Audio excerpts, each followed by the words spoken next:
నమస్తే, welcome to our channel. నేను సిరి. చంద్రబాబు నాయుడు గారు మోదీతో భేటీ అయ్యాక మోదీ గారికి చంద్రబాబు నాయుడు గారు 7 డిమాండ్లు పెట్టినట్టు వార్తలు వస్తున్నాయి. అవి ఏంటంటే ఆంధ్రప్రదేశ్ అభివృద్ధికి కంపల్సరీగా కావాల్సిన డిమాండ్లు అని చెప్పేసి అయితే మనకి వార్తలు వస్తున్నాయి. సో ఆ డిమాండ్లు ఏంటి, అసలు ఏం జరిగింది అనేది మనకి వివరించడానికి మనతో పాటు ఉన్నారు ప్రముఖ senior journalist doctor Durga Vadlamani గారు. నమస్కారం మేడం. నమస్తే అండి.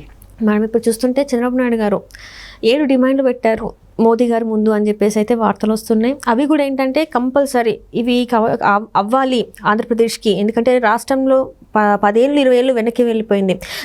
గడిచిన 5 సంవత్సరాలలో ఒక్క అభివృద్ధి పని కూడా కాలేదు. ఎందుకంటే ఇప్పుడు ఇవి కాకపోతే ఇంకా చాలా ఘోర పరిస్థితుల్లో చూడాల్సి వస్తుందని చెప్పేసి చంద్రబాబు నాయుడు గారు మోదీ గారికి ఒక లేఖలో అంటే చెప్పినట్టు కూడా తెలుస్తుంది. మరి ఏం జరగబోతుంది? నిన్న అంటే ఆయన ముఖ్యమంత్రి అయ్యాక నిన్న కలిశారు మొదటిసారి ప్రధానమంత్రి గారిని ఢిల్లీ వెళ్ళి. వారు 3వసారి ప్రధానమంత్రిగా ప్రమాణ స్వీకారం చేసినందుకు అభినందనలు తెలిపారు. ఎట్ ద సేమ్ టైం ఇప్పుడు ఏంటంటే ఆంధ్రప్రదేశ్కి ఇప్పుడు వచ్చే ఆదాయం ఏమవుతుందంటే ప్రతి నెల అప్పులు కట్టుకోవటానికి, పింఛన్లు ఇవ్వడానికి, ప్రభుత్వ ఉద్యోగుల జీతాలకి వీటికే సరిపోతుంది. సో మనకి ఇప్పుడు వీళ్ళు అసలు అభివృద్ధి ఆలోచించలేదు కదా, పర్యావరణాన్ని పరిరక్షించలేదు గత ప్రభుత్వం. వాళ్ళు అసలు వాటి మీద వేటి మీద దృష్టి పెట్టకుండా నిధులన్నీ ఇష్టానికి మళ్లించేశారు. సో అవన్నీ కూడా వారితో చర్చించారు ఆయన. నిన్న ప్రధానమంత్రి మోదీ గారినే కాకుండా ఆయన అన్ని శాఖలు, అమిత్ షా గారిని కలిశారు, హోంశాఖ మంత్రి పీయూష్ గోయల్ గారిని కలిశారు, తర్వాత ఈయనెవరు రవాణా శాఖ మంత్రి, అట్లా ఒక్కొక్కళ్ళని, గడ్కరీ గారు, అలాగా అంటే మనకి రోడ్లు రహదారులు కావాలి కాబట్టి రహదారులు, రవాణా గడ్కరీ గారు, ఇట్లా ఒక్కొక్కళ్ళని అన్ని మొత్తం 6 శాఖల వాళ్ళని కలవటం జరిగింది. కలిశాక ప్రతి చోట ఆయన ఎంత సుడిగాలి పర్యటన అంటే ఒక సెకండ్ వేస్ట్ చేయకుండా తనకేం కావాలి అంటే రాష్ట్రం కోసం ఏం కావాలి అదొక్కటే ఆయన దృష్టి. అది నిజంగా అసలు ఒక CEO అని ఊరికే అనం కదా, ఆయన విజన్ అని కానీ ఊరికే అనం కదండి. అంటే ప్రతి క్షణం ఆయన తపన పడ్డారు రాష్ట్రం కోసం. దీని మీద కూడా నిన్న నిందలేశారు ప్రతిపక్షాలు. ఎందుకు చెప్తున్నామంటే వాళ్ళు చేయకుండా ఈయన వెళ్ళి ఎవరు జగన్మోహన్ రెడ్డి గతంలో వాళ్ళ ముందు మోకరిల్లి కేసులు మాఫీ చేసుకోవడానికి చూసుకున్నాడు తప్ప అసలు రాష్ట్రానికి సంబంధించి ఏమైనా చేశాడు ఆయన? నిన్నను 16వ ఆర్థిక సంఘం ఆయన మెచ్చుకుంటున్నాడు చంద్రబాబు నాయుడు గారిని మా ఆఫీస్కి ఇన్వైట్ చేయడం మాకు ఒక పెద్ద గౌరవం అన్నాడు ఆయన.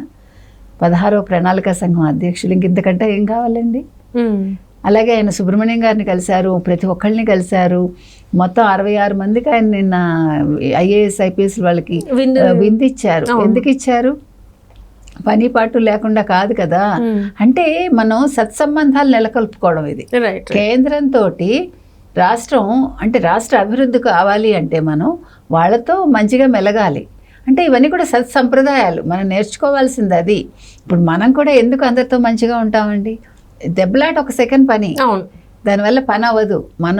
మనకేం కావాలి, మనకంటే మన సొంతం కాదు. ఇక్కడ మళ్ళీ చంద్రబాబు నాయుడు గారికి వ్యక్తిగతం కాదు, ఇది రాష్ట్రానికి కావాలి. కాబట్టి వాళ్ళందరికీ విందించి వాళ్ళకి విజ్ఞప్తి చేశారు ఆయన. మీరు మా రాష్ట్రానికి ఏం కావాలో వాటి మీద దృష్టి పెట్టండి, మాకు అంటే హెల్ప్ చేయండి అని అడిగారు ఆయన. తప్పులేదు, ఒక ముఖ్యమంత్రి కావచ్చు, లేదు అంటే ఎవరైనా కూడా ఒక అధ్యక్షుడిగా ఉన్నవాళ్ళు కావచ్చు, చేయాల్సిన పని అది. అంటే రాష్ట్ర అభివృద్ధి కోసం మనం ఎంత కష్టపడాలి, ఏ రకంగా మెలగాలి అనేది జగన్మోహన్ రెడ్డి లాంటి వాళ్ళు చూసి కూడా నేర్చుకోలేరు. నన్ను అడిగితే చూసి ఏడుస్తారు తప్ప దానికి కూడా వక్ర భాష్యాలు చెప్తారు. అంటే వాళ్ళ సంస్కారం అంతవరకే.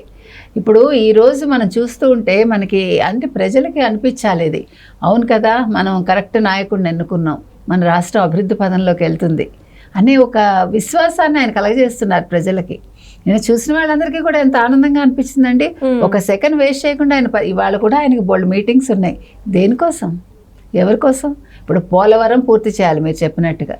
మొత్తం 7 పాయింట్స్ ఆయన పెట్టారు.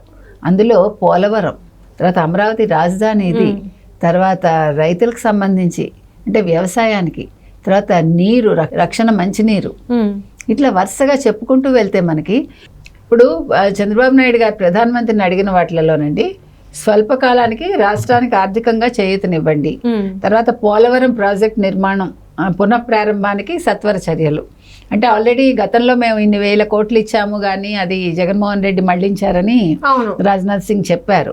సో 73% పూర్తి చేసిన దాన్ని ఆయన ఏమీ పూర్తి చేయకుండా పట్టించుకోకుండా వదిలేశారు. వదిలేశాక ఇద్దరు ఏమనాలి నీటిపారుదల శాఖ మంత్రులు ఇద్దరు కదా గతంలో.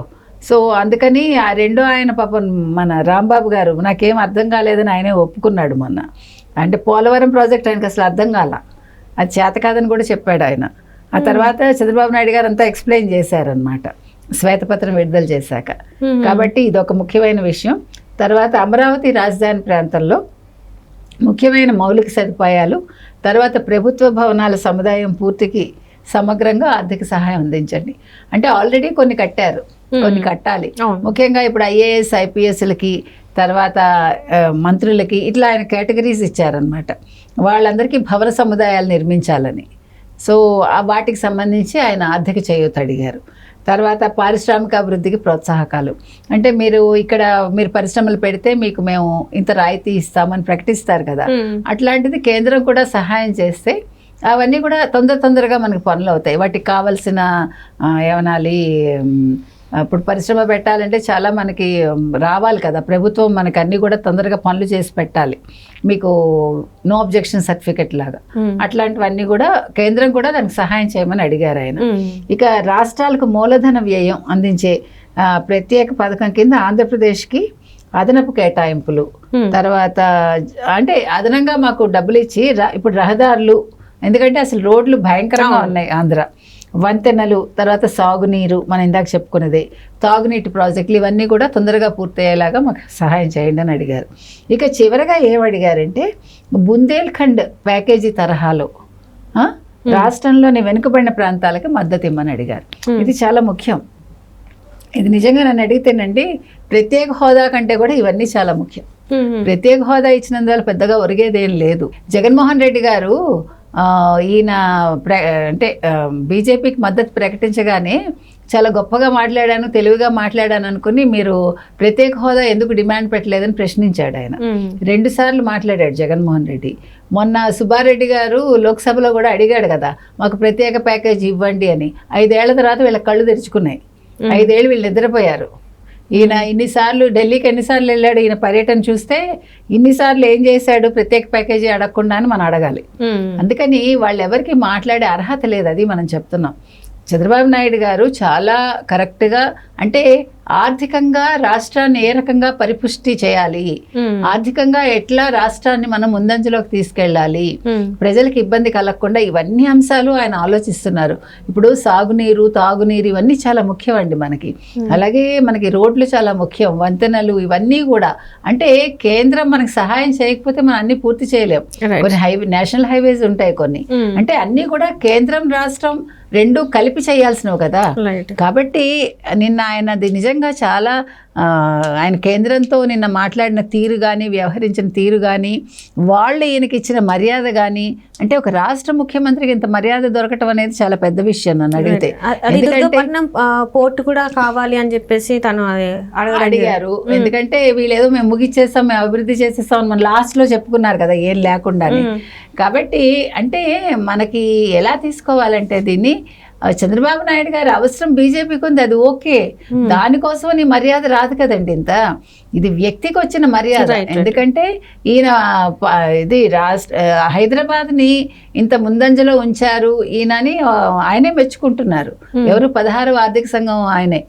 కాబట్టి అందరికీ తెలుస్తుంది కదండి చంద్రబాబు నాయుడు గారు ఏం చేశారో కళ్ళ ముందు కనిపిస్తోంది కదా.